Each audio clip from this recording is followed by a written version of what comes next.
Hello students, welcome to my channel Learning History Made Easy. In today's video, we will be seeing about the cultural consequences of the Central Asian contact. Before going into the video, if anyone is seeing the channel for the first time or if you have not subscribed to my channel, please do subscribe and share it with your friends, and also click the bell button to receive notifications whenever I upload new videos. So without wasting time, let us get into today's video. So as I have told, today's video is about the cultural consequences. Cultural consequences of India's contact with Central Asia, of the Central Asian contact. So that is what we are going to study. So in this, the first point we are going to study is about the growth of urban centers. Growth of urban centers. So the growth of urban centers was seen during this period because this period registered a distinct advance in building activities. There was a lot of advance in building activities during this time. So that is why there was a lot of growth in our urban centers. And for these building activities, usually the use of burnt bricks was common. And burnt bricks was used for flooring, and tiles were used for both flooring and roofing.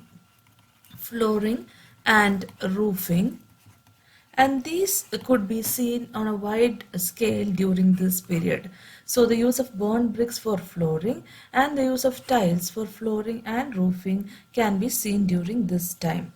The period also saw the construction of brick walls. So brick walls was also constructed, or the pattern was there during this period. And regarding the characteristic pottery during this time, the common pottery was the red ware pottery. Okay, the red ware, it was both plain and polished. Both plain and polished red ware pottery also could be seen during this time. So there was a development of urban centers, there was advance in building activities, and the use of burnt bricks both for flooring and tiles for flooring and roofing was seen. And pottery was, the characteristic pottery was red ware, which was both plain and polished. Now another consequence or impact we can see is the age of foreign rule had the best impact on Indian trade and commerce. Okay, trade and commerce were the best impacted areas because of this foreign rule. Okay, trade and commerce. Now Shakas and Kushanas, Kushanas, they introduced better cavalry, then the use of saddles, then turban, tunic, and also long coats. Okay, long coats. All these were introduced or introduced by the Shakas and Kushanas. So as an impact of the Shakas and Kushanas, they introduced cavalry, saddles, the use of reins, turbans, heavy long coats, etc. All these were seen as the impact of Shakas and Kushanas. And they were excellent horsemen. Okay, they were excellent horsemen. And their passion for horsemanship is shown by numerous terracotta figures. Okay, terracotta figures can be seen, which show that they were excellent horsemen and they had a passion for horses. These terracotta figures of Kushana times were discovered from Begram in Afghanistan. Okay, Begram in Afghanistan, and these terracotta figures show that they were excellent horsemen and they had a passion for horses. That was another impact, that is excellence in horsemanship and their passion for horses were seen from these terracotta figures.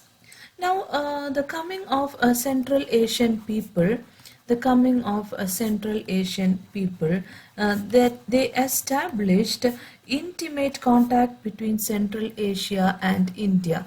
Intimate contact. Okay, so there was intimate contact between Central Asia and India because of the coming of Central Asian people. And India received a great fund of gold. Okay, great fund of gold was received from the Altai mountains in Central Asia. Altai mountains in Central Asia. And gold may have also been received because of the trade with Roman Empire. Trade with Roman Empire.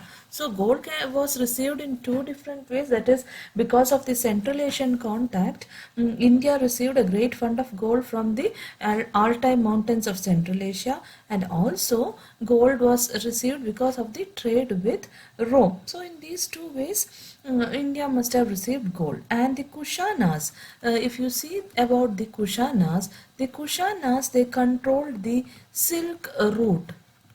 Okay, the silk route was controlled by the Kushanas during that time, and the silk route started from China and passed through their empire in Central Asia. It started from China and passed through their empire in Central Asia and Afghanistan to Iran and West Asia. Okay, this formed the part of Roman Empire. Now the Kushanas were the first rulers in India to issue gold coins on a wide scale. Okay, the Kushanas were the first rulers to use gold coins on a wide scale, and they also promoted agriculture. Agriculture was also promoted by the Kushanas. So the Central Asian people, because of their intimate contact with India, they brought a lot of development for the country. So now let us just go through the points which we have studied till now. Cultural consequences, growth of urban centers. Growth of urban centers were seen during this period because this phase registered a distinct advance in building activities. The use of burnt bricks for flooring and tiles both for flooring and roofing can be seen. The period also saw the construction of brick walls. The characteristic pottery is redware, both plain and polished. The age of foreign rule had the best impact on Indian trade and commerce. Shakas and Kushanas introduced better cavalry, use of reins and saddles, turban, tunic and heavy long coat. They were excellent horsemen. Their passion for horsemanship is shown by numerous terracotta figures of Kushana times discovered from Begram in Afghanistan. The coming of Central Asian people established intimate contact between Central Asia and India. India received a great fund of gold from the Altai mountains in Central Asia. Gold may also have been received by trade with the Roman Empire. The Kushanas controlled the Silk route, which started from China and passed through their empire in Central Asia and Afghanistan to Iran and Western Asia, which formed part of the Roman Empire in the East Mediterranean zone. The Kushanas were the first rulers in India to issue gold coins on a wide scale. They also promoted agriculture. Now let us continue with the points. So the next point which we are going to learn is about the impact of Central Asian contact on the polity. Okay, polity. So the Kushanas and Shaka rulers. So Kushanas and the Shaka rulers, they assumed the title of Devaputra. Okay, they assumed the title of Devaputra. Devaputra means son of God. So their concept was the king assumed the title of Devaputra, that is son of God. That they thus strengthened the concept of divine origin of kingship. They thus strengthened the concept of divine origin of kingship. So they considered themselves as son of God. The Kushana Empire was divided into smaller units. So for the administration, the Kushana Empire was divided into smaller units which were governed by Kshatraps. Okay, Kshatraps or Satrapas. Satraps. Okay, so the empire was divided into smaller units which were governed by Kshatraps or Satraps. So this was the beginning of the system of a Kshatrapa system, dividing the empire into smaller units which were governed by Kshatraps. It was the beginning of the Kshatrapa system. And they also started the practice of hereditary dual rule. Hereditary dual rule. That was a system started by them. Now what is hereditary dual rule? That is, both father and son ruled the same kingdom at the same time. Ruled same kingdom at the same time. So this was something which was introduced by the Kushanas, that is, it was hereditary dual rule, that is, father and son both ruled the same kingdom at the same time. So this was also a new system introduced by them. Now the Greeks, if you see, the Greeks also introduced the practice of military governorship. Okay, military governorship. So why did they introduce military governorship? Because this was necessary to maintain the power of the new rulers. Maintain power of new rulers over conquered people. Over conquered people. So this was necessary. That is why the Greeks introduced the system or the practice of military governorship, and this was to maintain power of new rulers over the conquered people. Now the Greeks, Shakas, Parthians, so all these people, that is Greeks, Shakas, Parthians, Kushanas, all these foreign rulers, they eventually lost their identity in India. They lost their identity in India, and what happened was, in course of time, they completely got Indianized. Okay, all of them came to India. Eventually they lost their identity in India, and in course of time they completely became Indianized. And as most of them came as conquerors, they were absorbed in the Indian society as warrior class. Almost all of them came to India as conquerors. Okay, so when they came as conquerors, they were absorbed in Indian society as a warrior class. Warrior class means, you know, they are Kshatriyas. Okay, Kshatriya. So like this, these people were Indianized. That is Greeks, Shakas, Parthians, Kushanas, all of them, they came to India, they were Indianized, and because they came as conquerors, they were Indianized as a warrior class, that is Kshatriyas. Now regarding their religious life,